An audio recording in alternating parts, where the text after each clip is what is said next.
வாங்க ஒரு சிம்பிளான விஷயத்த பார்க்கலாம்.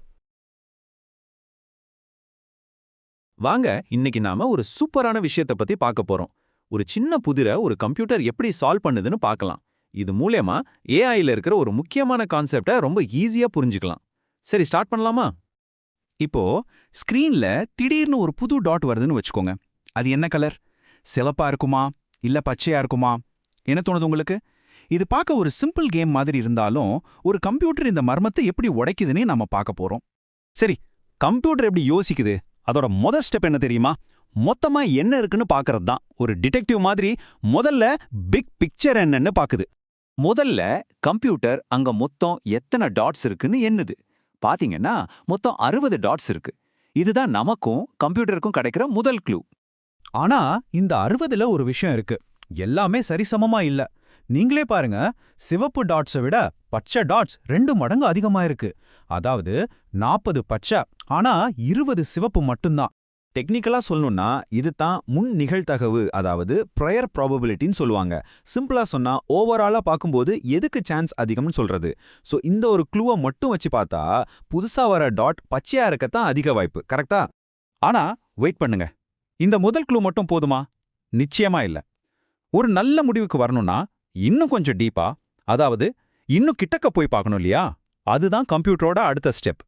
யோசிச்சு பாருங்க, அந்த புது டாட் எங்க வருதுங்கிறது ரொம்ப முக்கியம் இல்லையா? ஒருவேளை அந்த டாட் இருக்கிற இடத்த பொறுத்து மொத்த கதையுமே மாறலாம். அப்போ என்ன பண்றது? இங்க தான் நேவ் பேஸ் அல்கோரிதத்தோட ஸ்மார்ட்டான ஐடியா வருது. கம்ப்யூட்டர் ஒரு சிம்பிள் பிளான் யூஸ் பண்ணுது. புதுசா வந்த டாட்டை சுத்தி ஒரு வட்டம் போடுது. அப்புறம் அந்த வட்டத்துக்குள்ள என்னென்ன டாட்ஸ் இருக்குன்னு மட்டும் கவுண்ட் பண்ணுது. அவ்வளவுதான். வட்டத்துக்குள்ள கவுண்ட் பண்ணி பார்த்தா, அட இங்க நிலைமைய தலைகீழா இருக்கு. 3 சிவப்பு டாட்ஸுக்கு ஒரே ஒரு பச்சை டாட் தான் இருக்கு. அதாவது இந்த ஏரியாவுல ரெட் கலரோட ஆதிக்கம் தான் ஜாஸ்தி. இத டெக்னிக்கலா சாத்தியக்கூறு இல்லனா லைக்லிஹுட்னு சொல்லுவோம். அதாவது அந்த குறிப்பிட்ட இடத்துல கிடைச்ச ஆதாரத்தை வச்சு பார்க்கும்போது எது உண்மையா இருக்க வாய்ப்பு இருக்குன்னு சொல்றது. இது அந்த நெய்பர்ஹுட் க்ளூன்னு வச்சுக்கலாம். இப்போ கம்ப்யூட்டர் கிட்ட 2 முரணான க்ளூஸ் இருக்கு. ஒன்னு ஓவராலா பச்சை தான் வின் பண்ணணும்னு சொல்லுது. இன்னொன்னு அந்த இடத்துல சிவப்பு தான் அதிகம்னு சொல்லுது.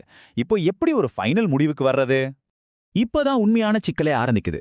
பிக் பிக்சர் படி பார்த்தா அந்த டாட் பச்சையா இருக்கணும். ஆனா அது இருக்கிற லோக்கல் ஏரியாவை பார்த்தா அது சிவப்பா இருக்கணும். கம்ப்யூட்டர் எதை சூஸ் பண்ணும்? என்ன நினைக்கிறீங்க? கம்ப்யூட்டர் இப்படித்தான் யோசிக்குது. பொதுவா என்ன வேணா இருக்கட்டும், ஆனா இந்த இடத்துல இந்த ஏரியாவுல சிவப்பு தான் டாமினேட் பண்ணுது. அதனால இந்த புது டாட் நிச்சயமா சிவப்பு தான் அப்படின்னு முடிவு பண்ணிடுது. இதுதான் நேவ் பைஸோட முக்கியமான பாயிண்ட். அது பொதுவான விஷயத்தை விட குறிப்பிட்ட லோக்கலா கிடைக்கிற ஆதாரத்துக்கு தான் அதிக வெயிட்டேஜ் கொடுக்குது. நாம இவ்ளோ நேரம் பார்த்த இந்த டாட் கேம் சும்மா ஒரு விளையாட்டு இல்ல. நிஜ உலகத்துல டேட்டாவை பிரிக்கிறதுக்கு யூஸ் பண்ற ஒரு ரொம்ப பவர்ஃபுல்லான லாஜிக் இது. வாங்க இது ரியல் லைஃப்ல எங்கெல்லாம் யூஸ் ஆகுதுன்னு பார்க்கலாம்.